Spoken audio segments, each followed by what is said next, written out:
Les amis, bonjour, bienvenue à cette vidéo. C'est un énorme plaisir pour moi de vous parler encore ce matin. Il est vrai que depuis un moment, on n'a pas eu à échanger, mais j'ai décidé de faire cette vidéo qui est en un mot une forme de masterclass pour vous parce que je vous raconterai une histoire vraie, une histoire vécue, une histoire qui est basée sur mon expérience et je voudrais que le plus grand nombre puisse apprendre. C'est pourquoi je vous demanderai de rester scotché parce qu'à la fin de cette vidéo, je mettrai à votre disposition un document extrêmement important dans le négoce des matières premières. Déjà, pour qu'on se comprenne, je suis Tchakoun Internet, je vous fais cette vidéo depuis Douala au Cameroun. Je suis expert dans le négoce des matières premières, responsable du groupe Alliance Golf. Il faut savoir, je suis pionnier dans ce domaine parce que, étant négociant depuis 2006, j'ai eu à voir des murs et des pas mûrs. J'ai fait des choses, j'ai fait des opérations qui ont marché, d'autres qui n'ont pas marché, d'autres qui nous ont créé plein de problèmes. Et c'est sur la base de cette expérience que je viens partager certains savoirs avec vous. En fait, ici, c'est quelque chose de vraiment dramatique qui s'est passé, quelque chose de très sérieux, où vous apprendrez beaucoup de choses, vous apprendrez énormément. Les choses commencent depuis début mai 2023. J'ai un client qui me contacte depuis le Niger par rapport à certains produits dont il avait besoin. Et les choses se passent très bien. On trouve la marchandise, on fait la cotation, il est d'accord avec tout, la procédure financière est mise sur pied, l'instrument financier est mis sur pied, la garantie, tout est mis sur pied. Et il faut dire que la marchandise venait de l'Amérique latine. Je ne vais pas donner je vais pas donner le nom de la marchandise pour que les gens ne se retrouvent pas vérifiés, pour ne pas trahir le secret. Donc, nous tombons d'accord et tout est OK. Et là, on est parti sur pratiquement 30 conteneurs de marchandises. Mais il se trouve que on charge le conteneur, on charge le navire, on met tout en mer et pendant que le navire est en train de prendre la direction du Niger, il y a un coup de force dans ce pays où le 26 juillet 2023, le président Mohamed Bazoum est descendu et automatiquement, les nouvelles forces en place ferment les frontières parce qu'il faut bien sécuriser le pays. Qui dit fermeture de frontières veut dire que les choses ne rentrent plus. Ça veut dire que les choses deviennent compliquées.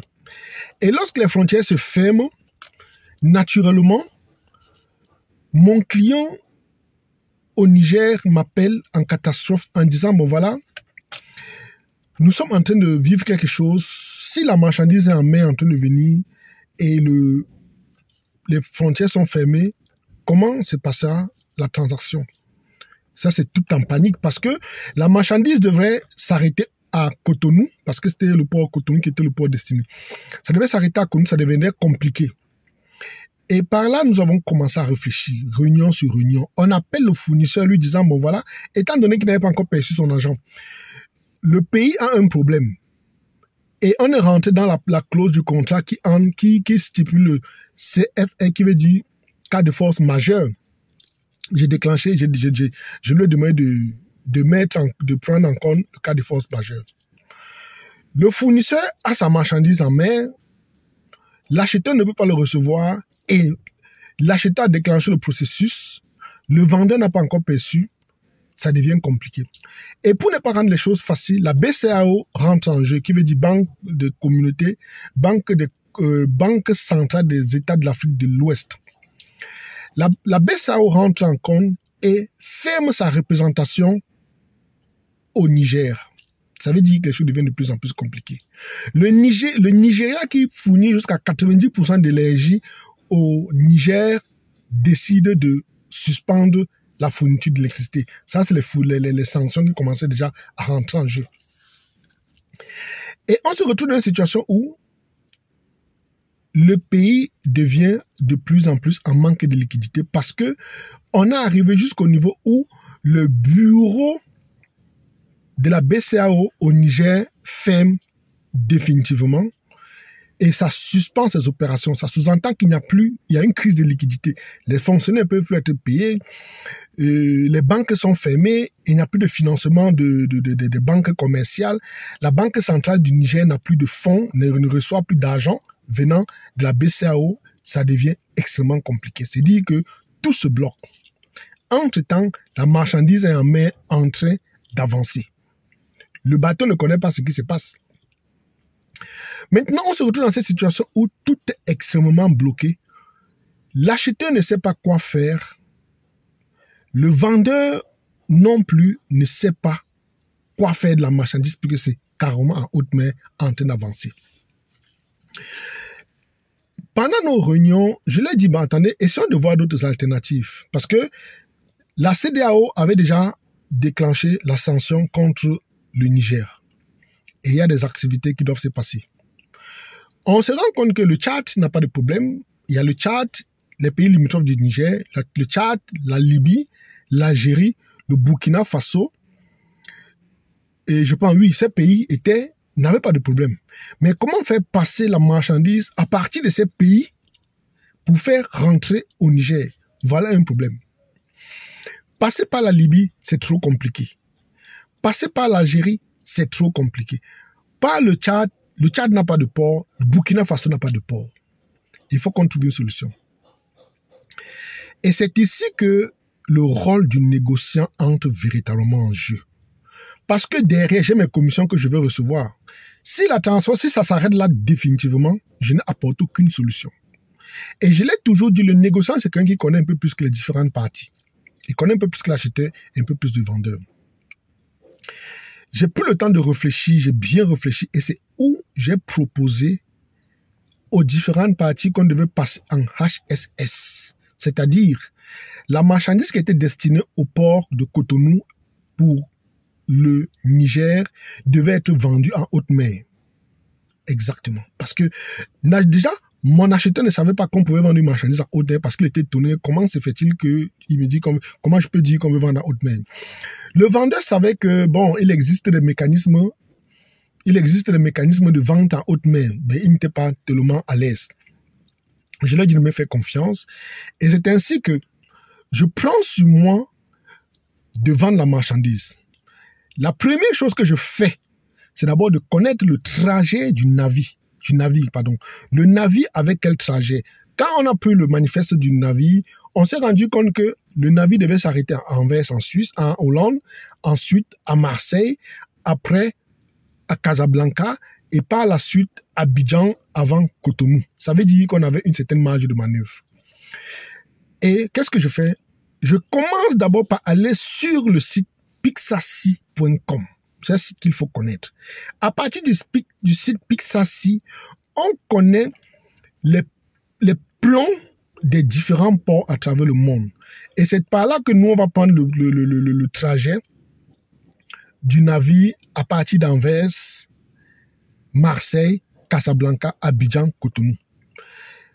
Dans les démarches, je contacte certains de mes clients, je contacte certains partenaires et c'est ainsi que nous avons vendu une partie de la cargaison à Casablanca. Vous comprenez très bien. On vend une partie de la cargaison en Casablanca parce que la marchandise est en haute mer. La marchandise avait déjà un BL. Il a fallu qu'on vende à Casablanca. On vend à Casablanca. Quand la marchandise arrive, mon client à Casablanca va, il inspecte, tout est OK. La transaction se passe, mais il y a encore un autre problème. Le système de fumigation des produits qui vont à Casablanca ne sont pas les mêmes que ceux qui vont au Niger. Le client de Casablanca est sur le point d'arrêter la transaction et c'est où je dois encore intervenir en tant que négociant. C'est ainsi que je leur demande de voir au niveau du Maroc s'il n'y a pas quelque chose à faire. Et on se rend compte que dans la douane marocaine, on peut payer cette absence de fumigation par une pénalité. C'est ainsi, et par là, on a payé la pénalité et une partie de la marchandise est rentrée sur Casablanca, au Maroc. Maintenant, le navire doit continuer. Et le navire doit continuer avec le reste, parce que là, on avait pris 10 conteneurs au niveau de Casablanca. Le navire continue avec 20 conteneurs. Le prochain port, c'est le port d'Abidjan. Et je fouille dans mon carnet d'adresse, je retrouve des acheteurs, on vend cette marchandise à certaines personnes qui devraient prendre ça pour la Guinée. Donc, qu'est-ce qu'on fait? On est tombé d'accord avec un client, la marchandise est descendue en Côte d'Ivoire et une partie devait être acheminée en Guinée. Mais curieusement, heureusement, j'ai également fouillé dans mon carnet d'adresse et la marchandise a été vendue totalement en Côte d'Ivoire. C'est ainsi que le navire a pris la direction de Cotonou et les différentes parties ont réussi à ne pas perdre de l'argent. L'acheteur n'a pas perdu son argent. Le vendeur a perdu son argent, il n'a pas perdu la marchandise et il y a eu un bénéfice des parts et d'autres. C'est ainsi que je reçois ma commission. Ce que je cherche à vous faire comprendre, c'est quoi? C'est le négoce des matières premières sur ça. Et pourquoi je réussis à inverser cette tendance? C'est parce que je connaissais les stratégies de vente de marchandises en haute mer. C'est parce que je connaissais le HSS. Si vous êtes négociant de matières premières, que vous soyez novice ou bien ancien, si vous ne connaissez pas comment vendre une marchandise en haute mer, dites-vous que vous ne connaissez absolument rien du négoce des matières premières. Parce que vendre les matières premières sur le plan local, c'est une chose. Aller sur le onshore, prendre la marchandise et vendre dans un autre pays, c'est une chose. Mais la maîtrise du négoce des matières premières passe par la maîtrise de vente HSS. Si vous n'êtes pas capable de mener une opération en haute mer, dites-vous que vous n'êtes véritablement pas un négociant des matières premières. Parce que vous aurez ce genre de problème plusieurs fois. Je sais qu'une autre personne à ma place aurait abandonné, peut-être fermé même ses téléphones croyant que tout est bloqué.